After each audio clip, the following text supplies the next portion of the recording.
आज रूमर है पनीर रेसिपी।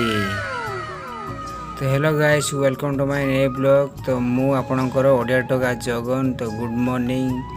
तो मु सका उठी नास्ता कर सारी भारी पड़ली पनीर आने मार्केट को, कहीं आज दुर्गा पूजा अच्छी। आज टी पनीर उपर करदे। मार्केट रू पनीर नहीं रूम को चली आसला आलू गाजर पीस पीस करी काटिदेली, पनीर को पीस पीस करी काटिदेली, तापर अदा रसुण पेस्ट करदेली, टमाटर पेस्ट करदेली, तापर तेल छाणीदेली। सब छाणी सारा तेल जहाँ बड़की से अदा रसुण पेस्ट देदेली, तापर खुशनी मारी सारापर आम टमाटर पेस्ट देदेले, तापर लुण हलदी लंका गुंड गरम मसला सब दे खुशनी मारदे। नालिया नहीं आसला रखि काजू पेस्ट को नहीं आम ढालीदे। ढाली सारापर पुणी खुशबू मारदे।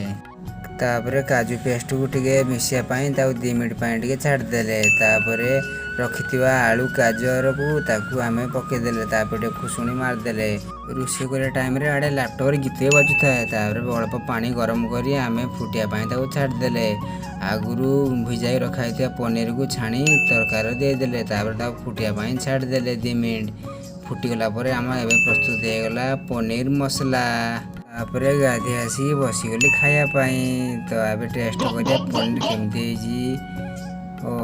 बहुत स्वीट। आपण मैंने ट्राई करूँ। तो आपण वीडियो केमती लगे कमेंट मध्य नहीं जन रही। जय जगन्नाथ।